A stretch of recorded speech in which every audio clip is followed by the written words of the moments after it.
Due to the graphic nature of this haunted place, listener discretion is advised. This episode includes discussions and dramatizations of plane crashes, severe bodily injury, heights, PTSD, suicide, and suicidal ideation. This episode also includes brief references to 9/11. We advise extreme caution for children under 13. If you or someone you love is struggling with suicidal thoughts or the impulse to self-harm, please seek help. The United States National Suicide Prevention Hotline is 1-800-273-8255. There's nothing supernatural about your pain. New York City lit up as dusk set in. It looked so small down below, and yet so all-encompassing, like a Lego diorama laid out all the way to the horizon. Rebecca smiled at the thought. From high up, all her problems felt so small, so distant. No need to worry about the horrible stench of sweating bodies pressed together on the subway, or the rats that always found their way into her apartment, no matter how many traps she set out. She was quite literally on top of the world. But she wasn't alone. As always, the 86th floor observation deck was teeming with tourists of all kinds. YouTubers filming themselves, families who wanted to show their children the wonders of being this high off the ground, and lovers wanting to act out their own version of Sleepless in Seattle. She cast a glance around the observation deck. The only security guard she could see was a gray-haired man standing by the elevators. This was her chance. Rebecca stepped as close to the fencing as she could and fumbled in a pocket. She produced a small silver band. Her mother's ring. The only thing the old hag had left in her will. A not-so-subtle hint that maybe she should reverse her thoughts on the whole never-getting-married thing. Rebecca poked her hand through the protective fencing and with a flick of her wrist sent Mommy's precious ring sailing towards the Hudson. She read once that a penny dropped from this height would come down with the velocity of a bullet. She hoped that it would embed itself in the pavement somewhere and never be worn again. But before she took her eyes off the horizon, something floated past her field of vision. A white scarf. She followed its path as it vanished beneath the lip of the observation deck, and then looked back to where it came from. A woman was standing on the ledge, somehow past the protective fencing, rose-colored skirt and matching jacket fluttering in the wind. Rebecca called to her, but she didn't step back. Slowly, she turned, revealing a face lined with tears. Rebecca fell silent. This wasn't a woman about to jump. She had already fallen.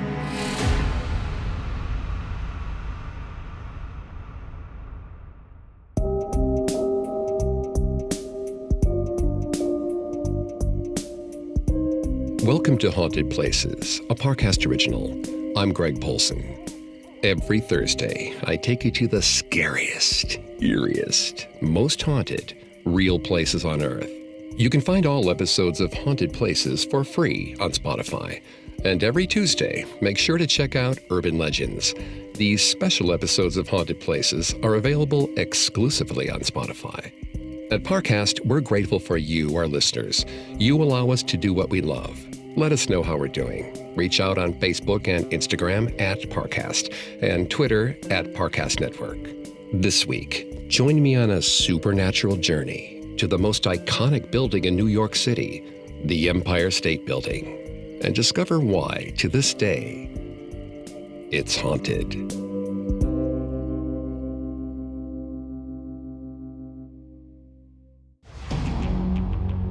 The 1,454-foot tall skyscraper, known as the Empire State Building, may be the most recognizable building on the planet.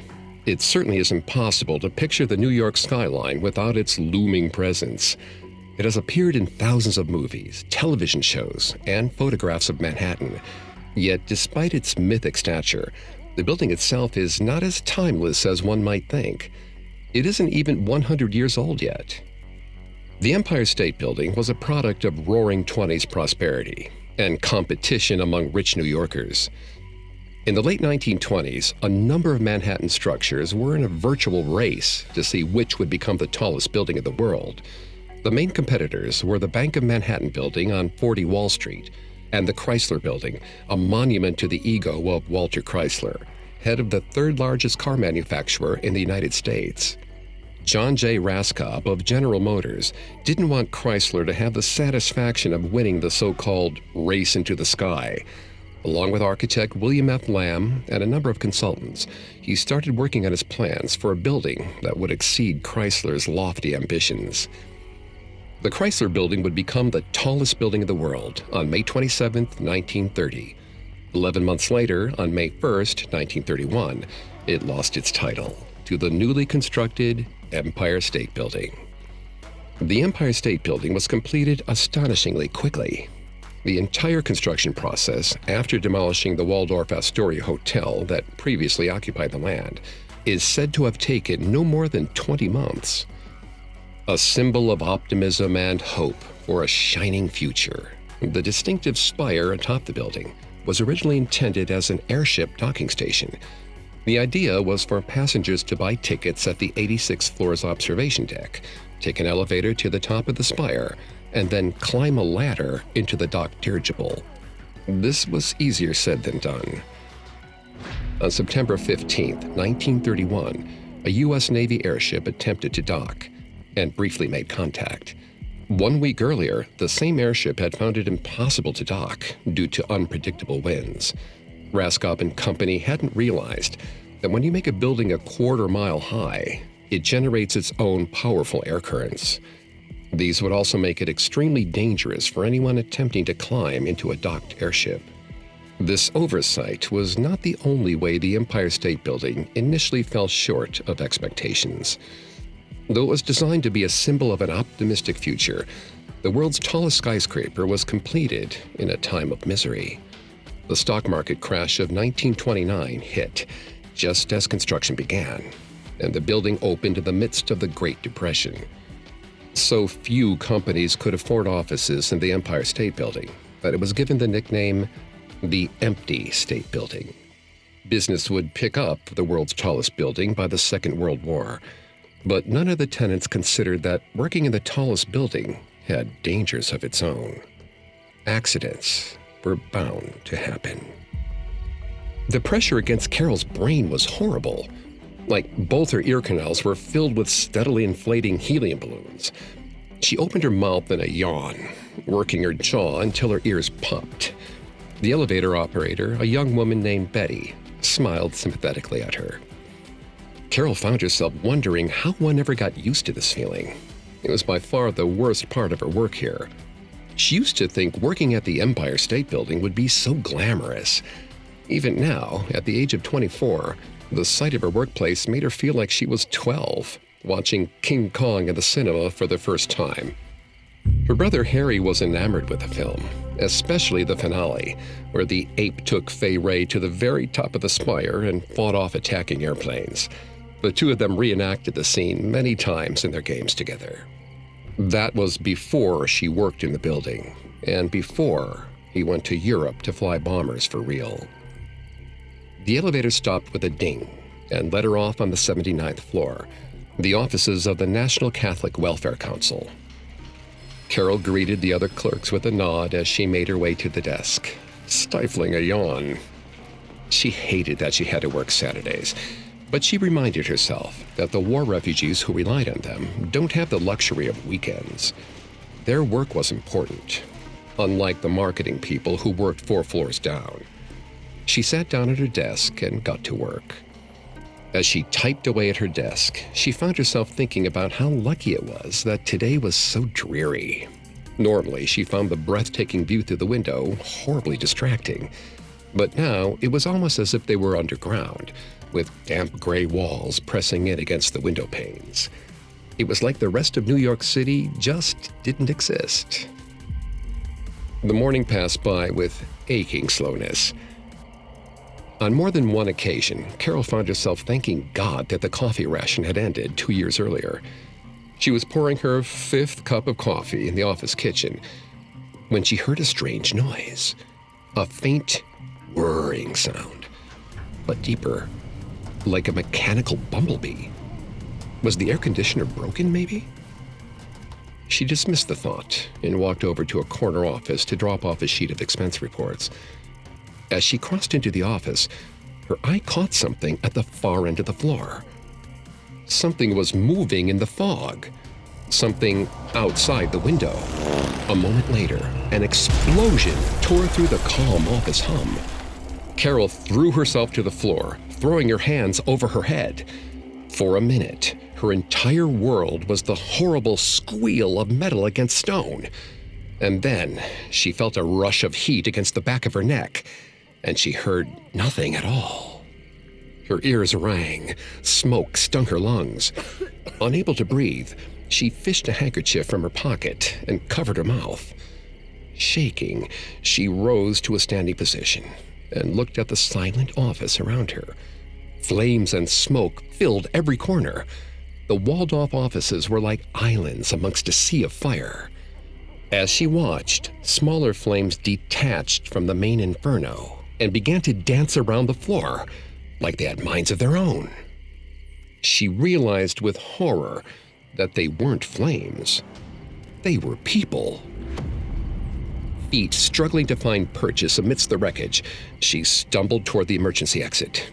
Her thoughts were disoriented, buzzing from subject to subject like a swarm of flies. Had they just been bombed? Was the Empire State Building going to become another Pearl Harbor? She had to get help. Her eyes stung, filling with tears. Everything around her was orange flames and billowing black smoke. As she blinked to clear her vision, she saw a twisted airplane propeller lodged in a nearby wall.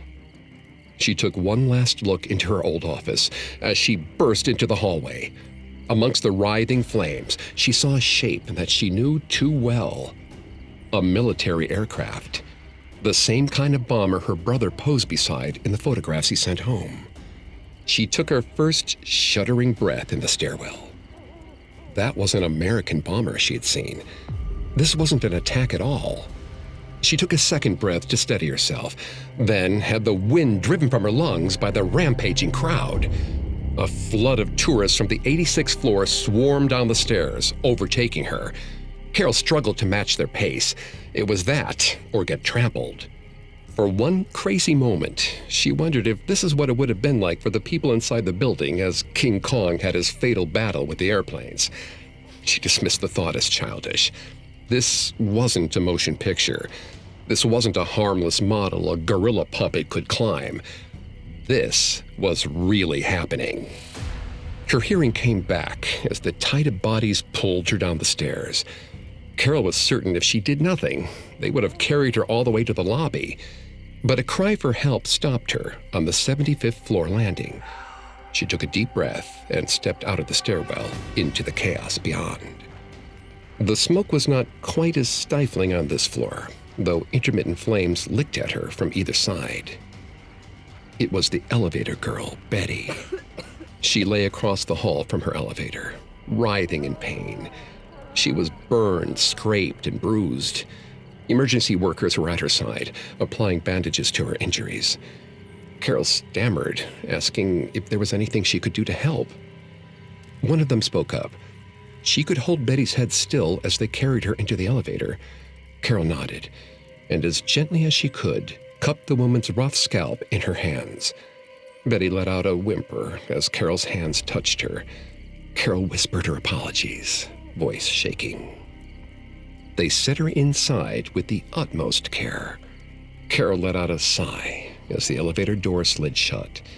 She was going to get to the ground floor a lot sooner than any of them. A horrible groan came from inside the elevator shaft. Then, Carol's ears were split by a crack. She looked at the other women. Their eyes shared a horrible thought. They had placed Betty in a broken elevator, and the cables had just snapped. On July 28, 1945, Lieutenant Colonel William F. Smith, Jr. flew a B-25 bomber over New York with the intention of delivering 2 enlisted men to Newark Airport. When he requested permission to land, he was advised against it due to the heavy fog that clouded the city that morning.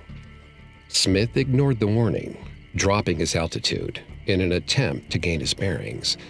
It was then he realized he was flying amongst the skyscrapers in Midtown Manhattan. He took a wrong turn at the Chrysler Building, and his plane smashed into the north face of the Empire State Building itself. The collision killed 14 people, all 3 on board the plane, and 11 staff in the building itself. The elevator operator, by the name of Mary Lou Oliver, was above the 75th floor when the plane hit. She was thrown from her elevator and burned badly. She was then placed into another elevator bound for the ground floor, only to discover that she was going to descend a lot faster than any elevator should. In the collision, one of the plane's engines had severed the elevator cables, causing Oliver's elevator to plummet all the way into the basement. Fortunately, compressed air, as well as almost 1,000 feet of severed elevator cable, cushioned the fall. Oliver, while severely injured, survived the fall. The building suffered no severe structural damage, and many floors were open again 2 days later as workers began to fix the 18 by 20 foot hole that Smith's plane had left behind. However, tragedies like these do not only leave physical scars. In the decades since this incident, employees and tourists have reported seeing a number of phantom women on the floors impacted by the bombing incident. The stories claim these are the Catholic Welfare Council employees who never got a chance to finish their work that fateful Saturday. Though the collision was horrifying for all involved, it would not go down in history as the Empire State Building's most infamous tragedy. That would come only 2 years later. We'll discuss the most famous ghost of the Empire State Building after this. Now, back to the story. Perhaps the most dangerous feature of the Empire State Building is its height. It was the tallest skyscraper in the world for 39 years, before being surpassed in 1970 by the World Trade Center. At the time, someone proposed they dismantle the spire in order to add 11 floors and reclaim the title.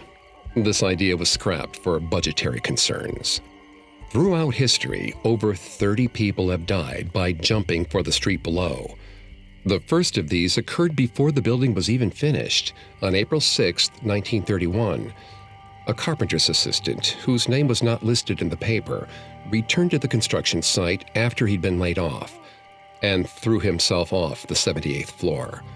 He fell 57 stories before landing fatally on the roof of the 21st floor. Because of its tiered structure, people who jump often don't reach the ground. Almost 4 years after the building opened, a woman named Irma B. Eberhardt became the first person to jump from the 86th floor observation deck. She landed on a marquee sign just above the street below. By 1947, around a dozen people had died from jumping. It was the worst year ever for suicide attempts from the building. And one of these unfortunate souls would be immortalized in New York history forever. Ava expected her hands to shake, but as she stepped out of the cab on 34th Street and handed over the fare, they had never been so steady. She looked up at the building looming above her. The morning mist still obscured the very top of the Empire State Building from view. It was like looking at an elevator to heaven, Ava thought. She wondered wryly if Atlas was on the top of the spire, balancing the heavens on his shoulders. She tore her gaze away and marched resolutely toward the lobby. Now was not the time for flights of fancy. She was here to... Her train of thought was interrupted by what sounded like a car crash. For a fraction of a second, it looked like one of the cars parked by the building's entrance had crumpled in on itself, as if something had landed on it from 1,000 feet above. When Ava blinked, the car was in perfect shape. Not a scratch on it. It was just her imagination. She had looked at the awful photo in Life magazine one too many times. She stepped into the lobby and fumbled for her pocketbook. She just needed one ticket. One ticket to heaven. Nothing had ever felt so long as this elevator ride. Ava tried not to think about the thousands of feet of metal cable hoisting her and the smattering of tourists up into the air. She tried not to pay attention to the happy couple sandwiched next to her in the cramped lift. How much they reminded her of Johnny. That is, the Johnny she knew, not the one that came back from the war. That Johnny shared everything with his beloved. His appearance, his memories, even his dry sense of humor on occasion. But he was not the man she married. The man she married had been warped by what he went through in the Pacific, changed into a raw nerve, one that she couldn't soothe, no matter how hard she tried. Every time she looked at this new Johnny, she couldn't help but feel this was someone else, wearing his face like a mask. Living with him soon grew to be a torturous affair. Her family was unsympathetic to her plight, saying she had just gotten used to living alone. No one understood. The only part of her day she looked forward to anymore was sleep. Sleep. Deep inside, she came to terms with an opinion many a housewife shared, but no one dared speak aloud. She missed the war. Husbands were easier to pine over than to live with. Most of them, anyway. Ava's stomach dropped.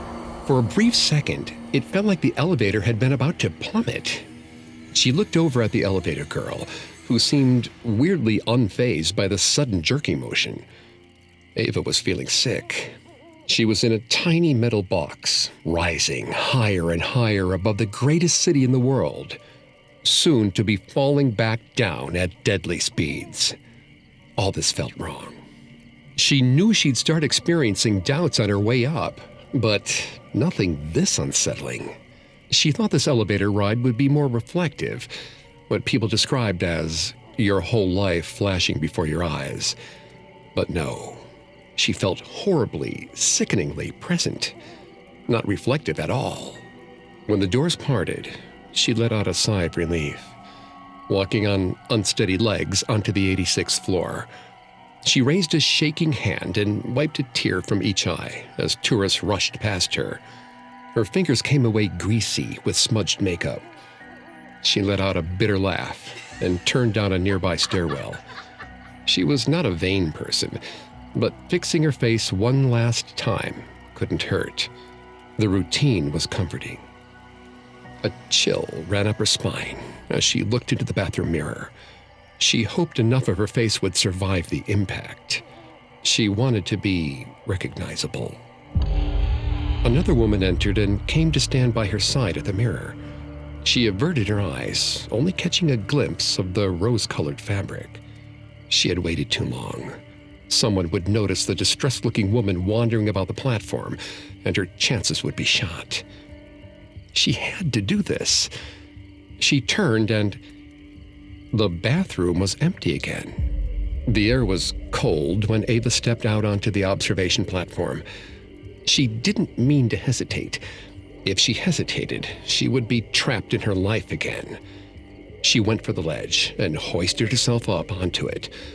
The world seemed to sway beneath her. It was so distant. It didn't even seem real, if not for the way her head was swimming. She could tune out everything. The sounds of the city, the alarmed cries of the tourists, rushing of the wind nudging her ever forward. But she couldn't tune out the woman who was standing beside her. The same woman from the bathroom. She was sure of it. Rose-colored skirt, white gloves, and pearls. Pretty. She turned and met the woman's gaze. There was something horribly familiar about her, but she couldn't place what. Slowly, the woman shook her head. Her eyes were wide and full of empathy. She didn't want Ava to jump. Ava opened her mouth to tell the woman to back off when she jumped instead. Ava screamed, putting her hands over her mouth.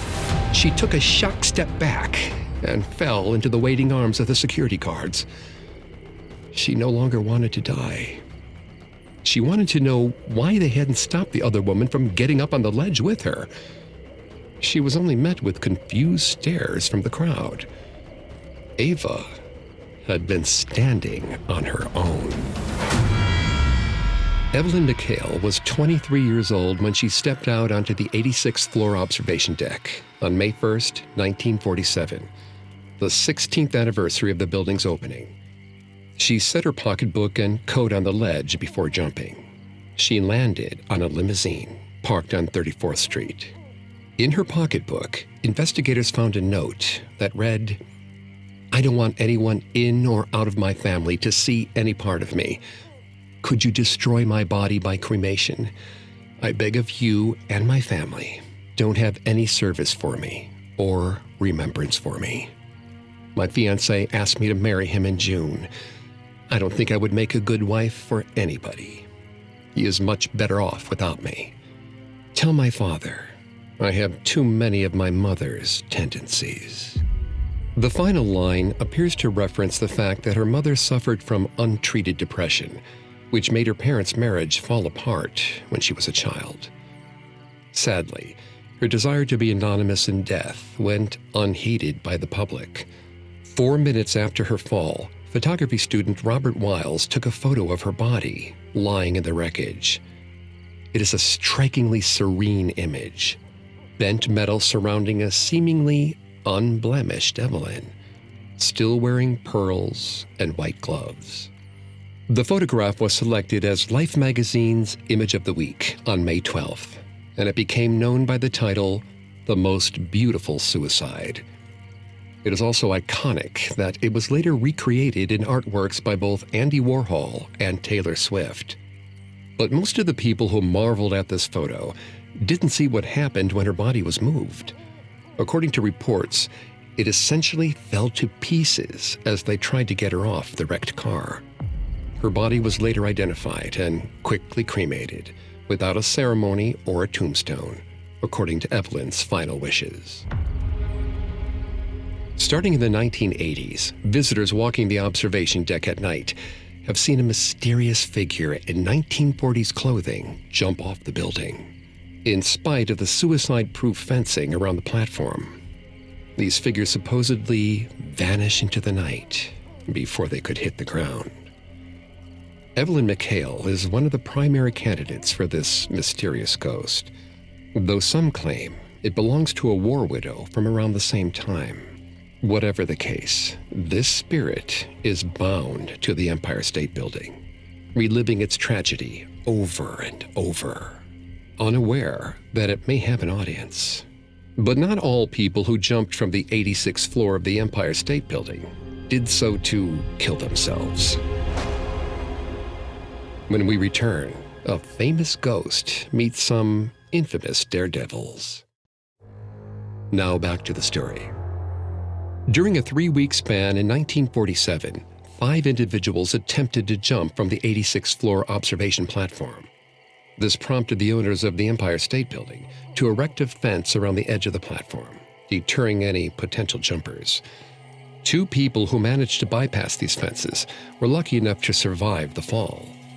On December 2, 1979, a woman named Alveda Adams jumped from the 86th floor and was caught by a strong gust of wind and landed on an 85th floor ledge. Another similar case occurred in 2013, with a man falling from the 86th to the 85th floor, where he was brought inside by security. There have been a few other cases of men jumping from the building and surviving the fall. But these survived jumps were not an accident. I'm an adrenaline junkie. I have been my entire life. When I was 5, my dad took me to the Empire State Building and held me out over the ledge of the observation platform so I could see how high up we were. It's one of the clearest memories of my childhood. So, of course, I'd come back decades later to jump off of it. My heart skipped a beat as I passed through the security checkpoint. I hoped none of the guards would find it odd that these 2 men were wearing such heavy overcoats in August. Martin seemed calm. I hoped my poker face came even close to matching his. He relied a little too much on how bored security guards get. It's easy to get lazy when your job involves standing in one place for 12 hours at a time, he used to say. Part of me wondered whether he had ever been a security guard before.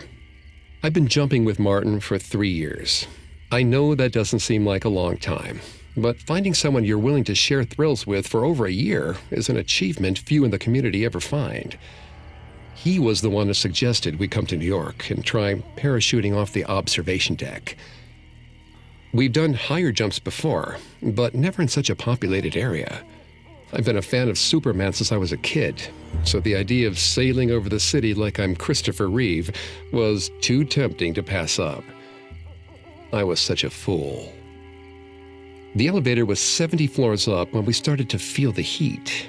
Sweat started beading on my forehead, and I looked over to see if Martin was feeling the same way. His face was already slick with sweat. Sure, we both were wearing heavy coats with parachutes beneath them, but this didn't feel like being overdressed. It felt like the air around us was on fire. Martin slammed on the 79th floor button, and we got off 6 floors early. Martin recovered first, but he told me to meet him on 86. I stayed on the landing, catching my breath. Neither of us said a word about the strange hotspot. I think he was scared to broach the subject. A few minutes later, I stood and followed him up the stairway, taking 2 steps at a time. After the sudden heat wave, I couldn't wait to feel the summer air rushing past me in free fall. As I passed a door on the stairwell, I heard a banging sound that caused me to slip and nearly fall over. Someone was pounding furiously on the other side of the door. I could hear muffled coughing and shouting, but I only understood one word. Help. Whatever I was hearing was too vivid to be my imagination. I reached out and took the door handle. I immediately regretted the decision as my mind went blank with pain. The handle was white hot, like the tip of a fireplace poker. But when I withdrew my hand, it was unburnt.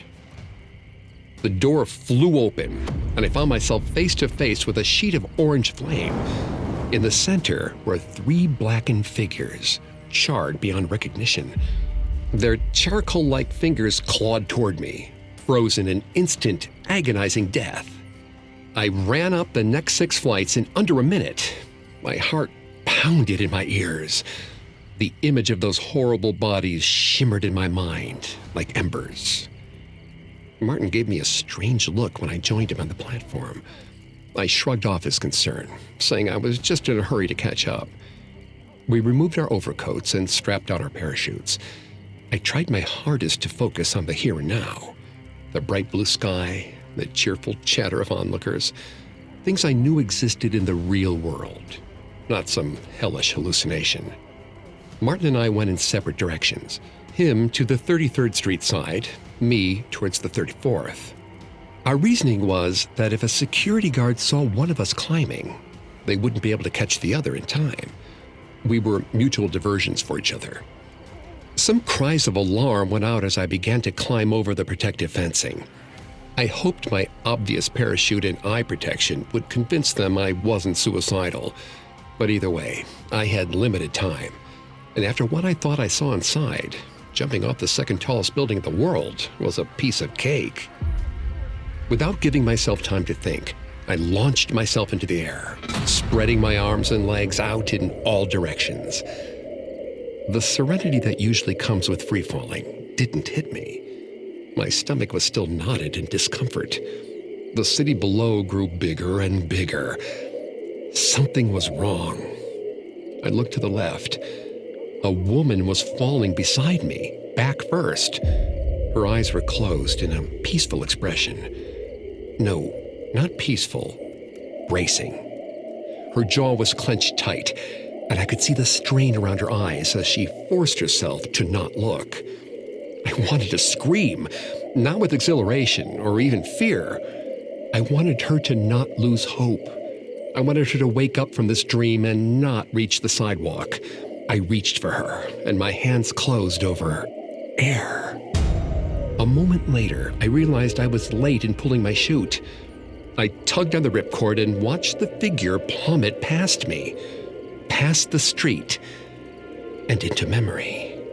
A moment later, I hit the pavement, significantly harder than I intended. I couldn't run very far with a sprained foot. The police caught up with me within minutes, and I had to deal with both a heavy fine and heavy medical bills. I haven't done any jumps since. Martin seems to think my injury gave me a fear of heights all of a sudden. I don't have the heart to tell him the truth. I'm not afraid of jumping. I'm afraid that if I jump, I'll see her again during the fall, and I'll join her when we both reach the ground.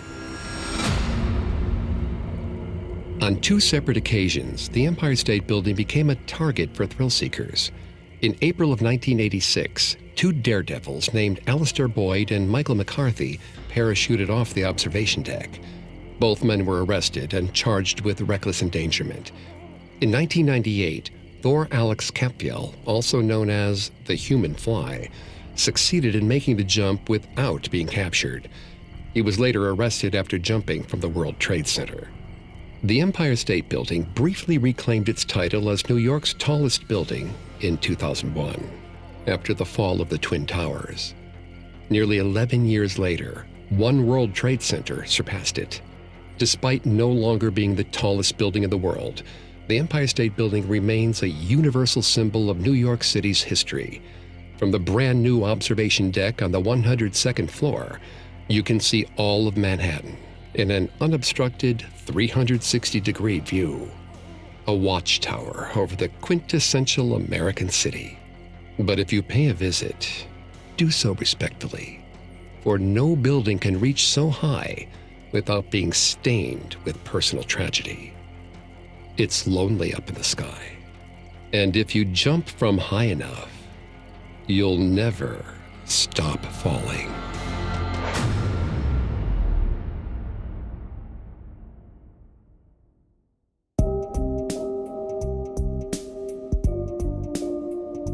Thanks again for tuning into Haunted Places. We'll be back on Thursday with a new episode.